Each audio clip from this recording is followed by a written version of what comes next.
佛山之行第二日一早我哋就去咗食個腸粉嘅，攞好多獎嘅喎呢個間腸粉店。啲腸丸順滑同埋薄啦，多選擇啦，有唔同嘅料嘅，咁唔錯嘅，清淡嘅，價錢仲好合理添。我哋嗌咗三樣嘢48蚊嘅，一個枸杞豬雜粥同埋紫蘇牛肉腸，仲有個生蠔嘅蛋腸。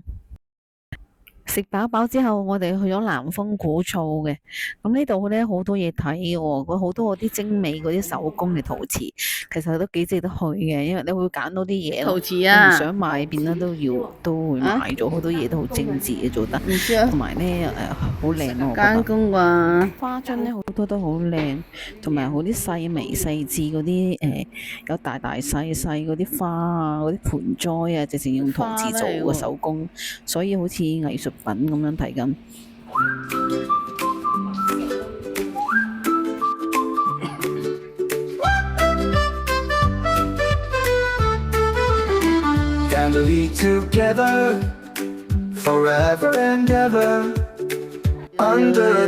得意啊！睇呢個搞笑，呢個搞笑啊！呢個路幾百年前㗎啦，石灣最耐嘅歷史嘅陶瓷爐，係元朝嗰陣時㗎啦。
睇完嘢之後，帶老媽子去石灣大飯堂嗰度食午餐嘅，去咗石灣大飯堂嗰度食午餐嘅，咁嗌咗2個霸王花湯，同埋嗌咗一個排骨加個魚香。食古董嘢啦嘛？大概90幾蚊到啦，都 OK 嘅其實。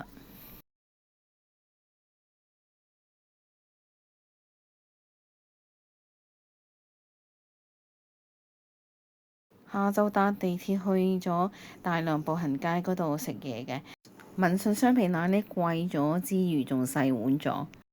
老媽子就唔食牛，所以就食咗好多肉丸嘅。我呢就要食牛生星。